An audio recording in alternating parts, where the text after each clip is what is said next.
Après 5 ans, je revois ma grand-mère. Je suis toujours cette étudiante étrangère fauchée en France. Mais voilà que 3 semaines après avoir quitté la Guinée, j'y retourne. 2 semaines de vacances, un billet d'avion à 600 €, j'ai sauté le pas. Et voici un petit récapitulatif de tout ce qui m'a poussé à y aller. Ne vous attendez pas à des hôtels de luxe ou à des restaurants chics, vous n'en verrez pas. Je ne vous vends pas du rêve, ce vlog c'est ce qu'il y a de plus naturel. Ce sera juste le quotidien d'une jeune fille en Guinée qui profite de sa famille, qui profite de ses vacances et qui profite de faire le ramadan après 3 ans de solitude, de pâtes cuisinées tous les soirs et d'une nuit blanche. Mais je peux vous dire que pendant ces 10 jours, j'ai profité à fond, j'ai mangé, j'ai cuisiné, j'ai conduit. Et vous allez m'excuser, mais j'ai préféré vivre les moments présents. C'est pourquoi je n'ai vlogué que quelques petites parties de certaines de mes journées. J'espère donc que vous prendrez plaisir à regarder ce vlog tout comme j'ai pris du plaisir à le faire. Donc bienvenue dans ce nouveau vlog sur ma chaîne YouTube.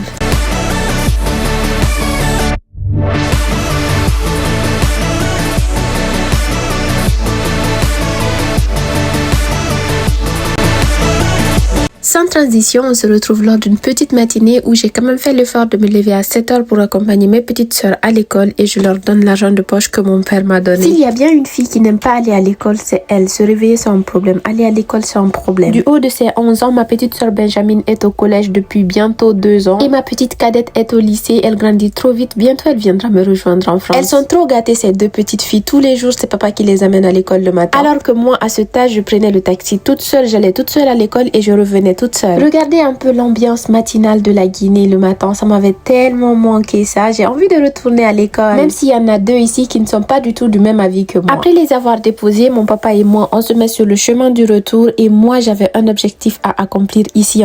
Je vais faire des heures de conduite en Guinée et je vais apprendre à conduire aussi avec la voiture de ma maman. Sauf que le seul hic, c'est que la voiture de ma maman, c'est une automatique et moi, j'ai envie d'apprendre à conduire une voiture manuelle. Déjà, la seule chose que j'arrive à faire, c'est garer la voiture dans la cour. Je sais rien faire d'autre. Je sais même pas la tourner pour qu'elle fasse face à la cour. Je sais absolument rien faire. On va voir si en 3 jours j'arrive à conduire très très bien et si mon papa va me laisser sortir avec la voiture de ma maman sur la route. Comme ça, dès que je rentre en France, je m'achète une voiture. Je sais démarrer une voiture, c'est déjà ça. Je connais les pédales, je connais les leviers de vitesse, je connais les clignotants.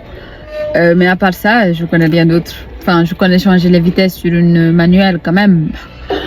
Et je vais vous envoyer avec moi à l'auto-école. Ici, le permis, il est pas cher du tout par rapport à en France. En France, c'est hyper cher. Alors que ici, j'ai pris 40 cours. Après, bon, ça revient un peu à la même chose. J'ai pris 40 cours de conduite pour 1 200 000, ce qui revient à peu près à 120 €. Et ce qui revient à peu près à 120 €. Sauf que en cours, en fait, c'est en tronçon. Et en tronçon, tu le fais même pas 5 minutes. Donc, 5 minutes de conduite, à peu près, je l'ai fait avec 30 000, qui est 3 €. 5 minutes de conduite, 3 €. Et là, j'ai pris 40 cours. Je vais faire 10 cours pour 3 jours. Et après, je pense qu'il y a un jour où je vais faire 20 cours ou 2 jours où je vais faire 15 cours. J'espère que mon moniteur il sera gentil, que tout le monde sera gentil et que je vais apprendre à conduire parce que vraiment, j'en ai marre de ne pas avoir le permis et de perdre des missions à cause de ça. Donc, il faut absolument que j'ai le permis avant de partir.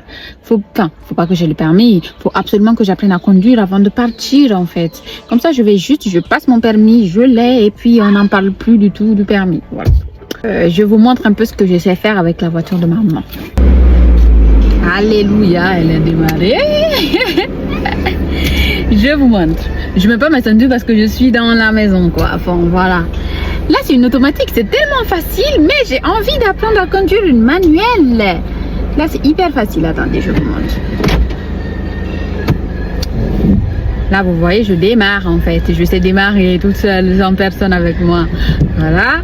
Ensuite, je sais faire une marche arrière. Cette fois-ci, c'est une voiture manuelle, quoi. En plus, j'ai la caméra. C'est hyper facile avec ça. Voilà. Ensuite, je le viens devant, quoi. C'est tout ce que je sais faire avec la voiture. Voilà. C'est tout ce que je sais faire.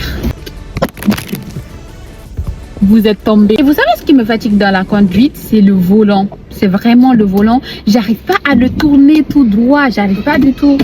J'arrive pas en fait. Voilà. Du coup voilà, ce qui me fatigue le plus c'est le volant parce que j'ai déjà fait des heures et tout.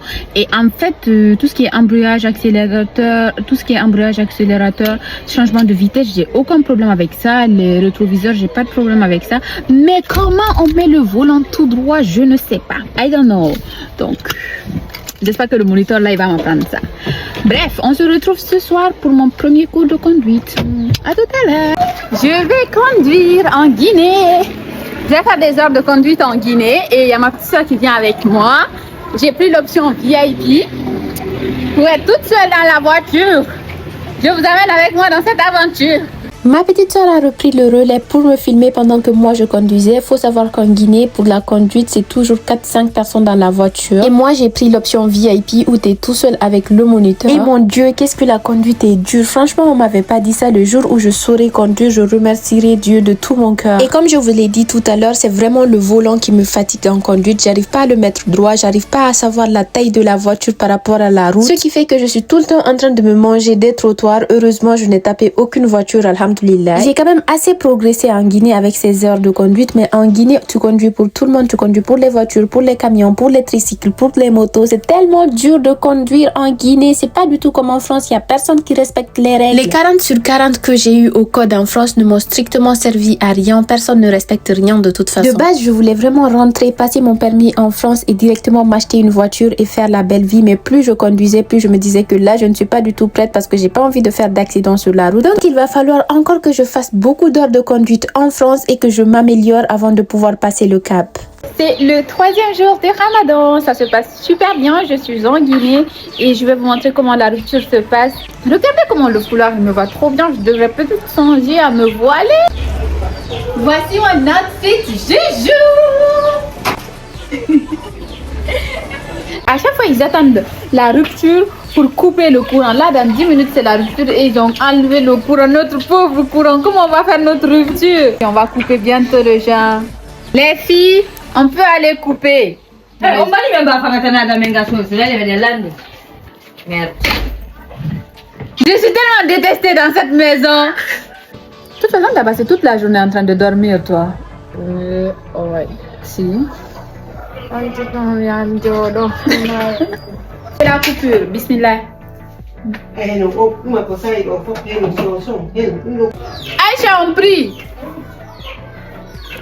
Rien à voir avec les ruptures en France. Ici, il y a plus de 4 plats par jour. En plus, on mange en famille. Ce qui ne change toujours pas, c'est qu'à 19h, tout le monde a la bouche tirée. Tous les soirs à la rupture, c'est comme si j'allais exploser. Je profitais vraiment de manger tout. J'ai mangé du thon, de la bouillie. J'ai profité de tout manger avant de partir. Parce qu'en fait, je passais juste les 10 premiers jours du Ramadan ici. Après, fallait rentrer en France parce que j'avais des cours. D'ailleurs, je vous ai fait une recette. Aujourd'hui, on fait le mangue sauce. Je fais le mangue sauce. Du coup, pour la recette, vous aurez besoin en premier de mangues très mûres comme ça. Et je vais les éplucher et on continue. Donc, c'est pas tout le monde qui sait éplucher des mangues. Regardez comment elle est belle et mûre, la mangue. Voilà, vous l'épluchez comme ça. Ensuite, vous lavez les mangues. Vous mettez les mangues au feu. Voilà. Vous mettez de l'eau. Vous allez avoir besoin de 2 bongas, un oignon, du piment, un cube magie et de l'huile rouge et un mortier pour piler. Là, je vais commencer par déchiqueter le poisson. Bon, pas déchiqueter, mais ça s'appelle écortiquer le poisson. Et ça, en fait, je vais le piler. Et le poisson, là, il n'y a rien dedans. Regardez le poisson. Ça dit qu'il m'a encore mangué sauce. Tu te mets le doigt dans l'œil. Gassi. Si mes gars, ils me connaissent. Bah, il y a pas comme nous qui me font goûter. Gassi. Décortiquer le poisson comme ça là. Là maintenant, je vais le piler jusqu'à ce qu'il soit en poudre même. Ici, il n'y a pas de mixeur pour piler. Mais ça, non, non. C'est pas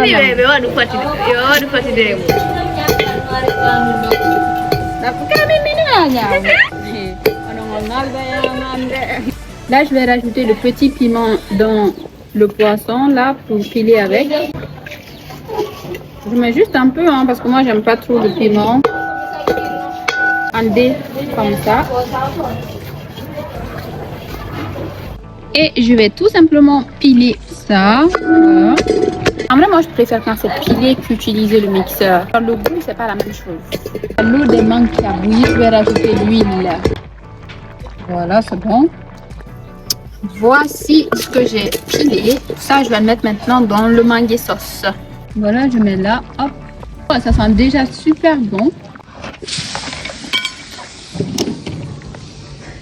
Je vais rajouter un cube Maggi entier. Je vais éplucher une patate que je vais mettre à l'intérieur. C'est trop bon avec. Voilà. Et vous laissez mijoter maintenant jusqu'à ce que vous faites descendre.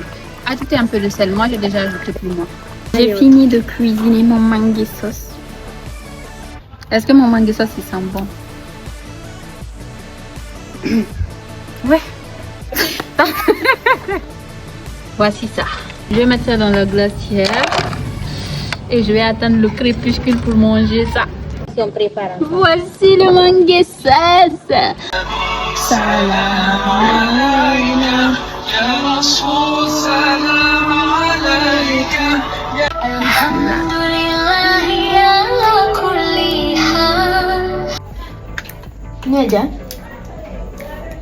Nadia. 8 sur 10 je donne à mon mangue sauce.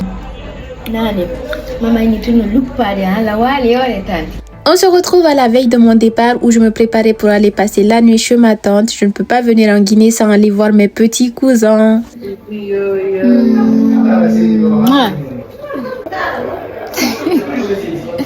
Mais coucou la famille. Coucou la famille.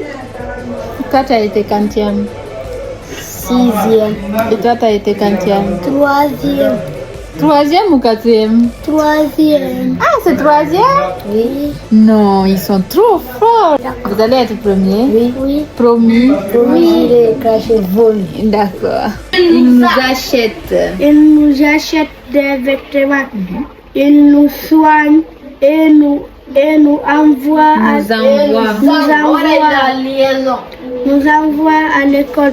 En fait, eux, dès qu'ils me voient, ils prennent directement les cahiers pour étudier avec moi parce qu'on leur a dit que je suis allée en France parce que j'étudie beaucoup et eux, ils ont tellement envie de venir en France. Là, c'était l'heure d'aller dormir, mais ils voulaient faire des dictées, des calculs, ils voulaient tout faire. Finalement, j'ai réussi à les convaincre d'aller au lit. Et aussi, il y avait ma tante qui devait s'occuper de mes cheveux, plus précisément faire ma coiffure pour rentrer parce qu'il y a que elle qui touche à mes cheveux quand je viens en Guinée. Ça, c'est un petit rituel depuis que je suis toute petite. Le lendemain matin aussi, il a fallu que je me lève à 7h pour accompagner mes petits frères à l'école, mais bon, ça me fait tellement plaisir quand j'accompagne les enfants à l'école. Contrairement à leurs deux grandes sœurs, eux deux, ils ont plus l'air enjoués pour aller à l'école le matin que les deux autres. Et d'ailleurs, sur le chemin du retour, j'ai rencontré des petites abonnées collégiennes et c'était trop mignon, ça m'a fait plaisir. Je me suis préparée pour rentrer à la maison parce que je devais préparer mes affaires. Mon vol, c'était ce soir et ma tante m'a accompagnée. Elle, c'est vraiment ma deuxième maman. Elle s'est occupée de moi toute mon enfance et je suis tellement reconnaissante envers elle. Arrivée à la maison, ma mère en a quand même profité pour me faire un cours pour faire les grains de bouillie. Je sais pas comment on appelle ça en français, ça s'appelle Yevragol en poula. Elle a dit que je devais absolument savoir le faire au cas où je me marie et que je devrais faire de la bouillie pour ma belle famille. C'est l'une des rares choses que je ne sais pas du tout faire en cuisine et je sais toujours pas comment le faire.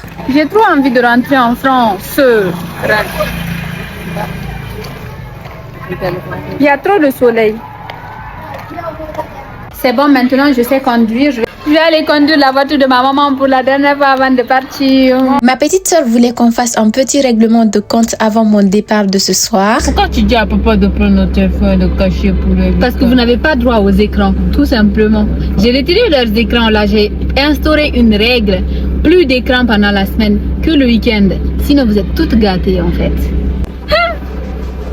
Et je n'ai pas envie de rentrer. Tu me disais tout à l'heure que tu veux rentrer parce qu'il y a le soleil. C'est maintenant tu pleures. Mais en fait, vous allez tellement me manquer. Là, je réalisais vraiment que ce soir, ce serait l'heure de partir. Et franchement, j'étais tellement triste. Ce qui fait le plus mal, c'est que je ne sais vraiment pas quand est-ce que j'aurai encore l'opportunité de revenir. Et j'aurais aimé tellement passer tout le ramadan avec ma famille. Mais bon, je vous fais plein de bisous.